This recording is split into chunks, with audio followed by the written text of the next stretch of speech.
Dokumen JKR Batal 3C disediakan pada setiap sukuan. Ia berkaitan dengan pemantauan perbelanjaan dan perlu dibentangkan kepada Jawatan Kuasa Pengurusan Kewangan dan Akaun JKPA 2 minggu sebelum mesyuarat JPKA diadakan.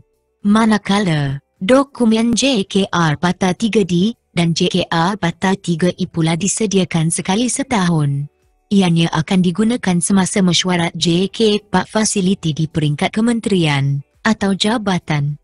Selepas dibincangkan bersama ahli mesyuarat JK4 fasiliti, laporan yang terkini perlu diserahkan kepada Urusetia JPA sebelum atau pada 1 April tahun berikutnya.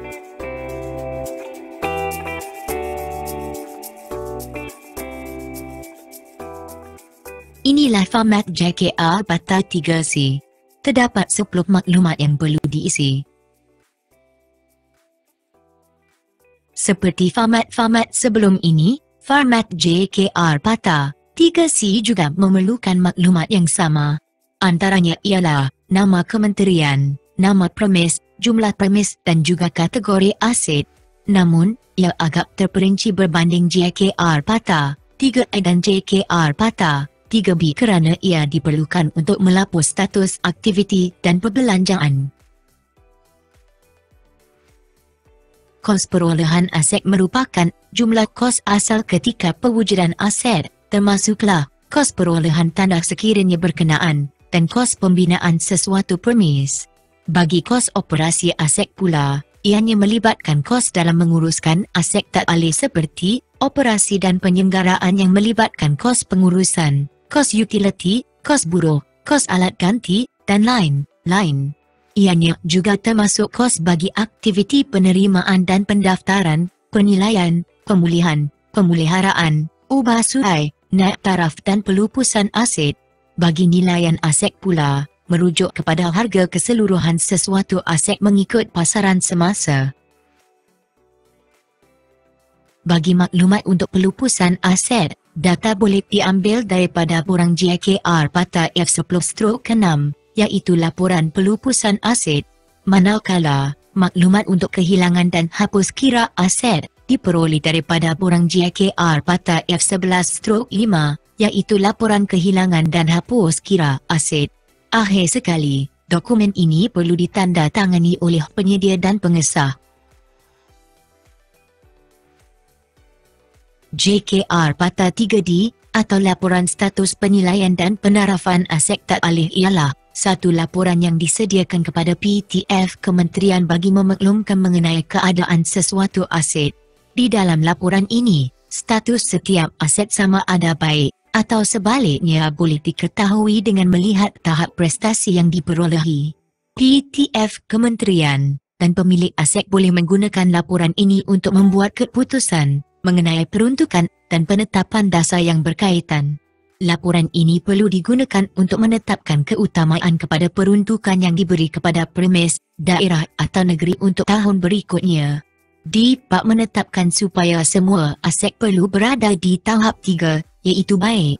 Sekiranya terdapat premis di bawah tahap 3, pengurusan boleh membuat justifikasi supaya peruntukan yang lebih diberikan kepada premis tersebut bagi meningkatkan tahap prestasinya di masa hadapan. Terdapat 9 maklumat yang perlu diisi di dalam dokumen ini.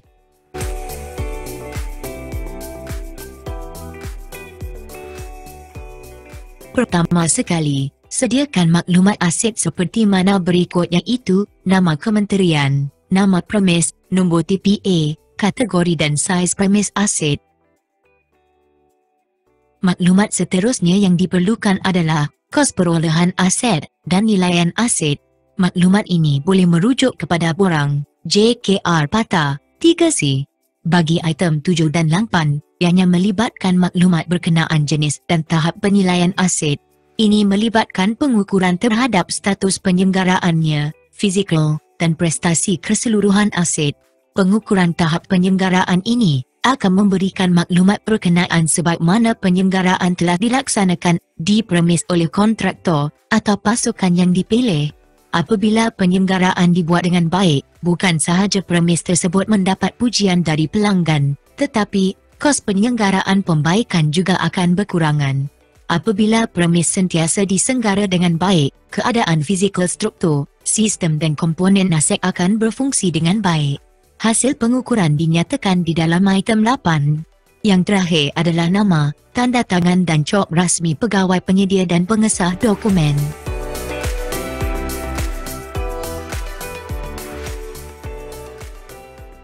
Dokumen pelaporan yang terakhir adalah JKR Bata 3E. Ia melaporkan mengenai pencapaian PSPAO kementerian tersebut secara tahunan, bermula dari tahun pertama hingga tahun kelima.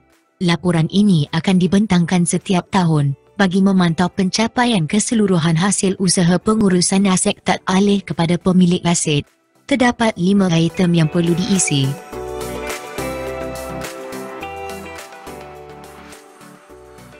Secara ringkasnya, maklumat yang perlu diisi di dalam dokumen ini adalah daripada maklumat yang terdapat dalam dokumen JKR Bata F6/11, iaitu laporan pendaftaran premis dan maklumat aset, rumusan dari dokumen JKR Bata 3D, JKR Bata 3B, dan JKR Bata 3A pada setiap hujung tahun.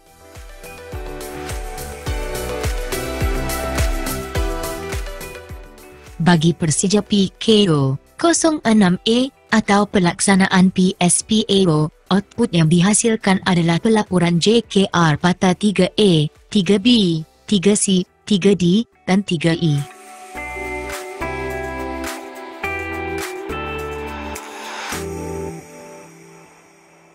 Sebagai rumusan, carta alih ini menunjukkan secara ringkas langkah-langkah bagi menyediakan PSPAO seperti mana yang telah dibincangkan dalam siri pertama hingga siri keempat.